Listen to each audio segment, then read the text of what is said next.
Hi friends, అందరికీ రథసప్తమి శుభాకాంక్షలు. నేనైతే పూజ ఇలా చేసుకున్నాను అనమాట.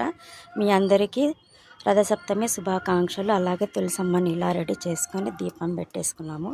నైవేద్యం అయితే ఏం పెట్టలేదు, ఇంకా హారతి ఇవ్వాలి. మీ అందరికీ సూర్య భగవాను కూడా చూపిస్తాను చూడండి.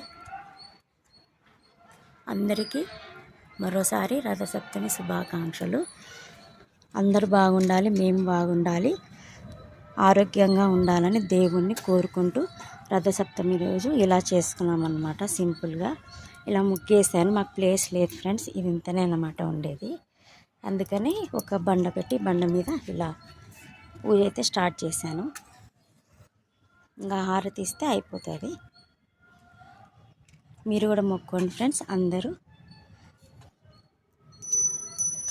శుక్లాంబరం విష్ణుం శశివర్ణం చతుర్భుజం ధ్యాయే సర్వవిఘ్నోపశాంతయే. ఓం సూర్యనారాయణ నమః. ఓం సూర్య భగవానాయ నమః. ఓం సూర్యనారాయణ ఓం సూర్య భగవానాయ నమః.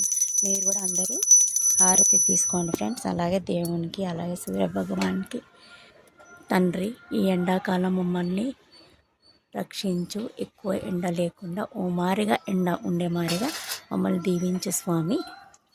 చూడండి ఇలా చేసేసాము. చిన్నగా వేసాను ఫ్రెండ్స్, ముగ్గేం పెద్దగా వేయలేదు. సింపుల్గా ఇలా పెట్టి హారతి మళ్ళీ ఇస్తున్నాను, తీసుకోండి. అలాగే తులసమ్మని కూడా మొక్కోండి, దీపం మొక్కోండి. మరోసారి మీ అందరికీ రథసప్తమి శుభాకాంక్షలు. Okay, bye friends.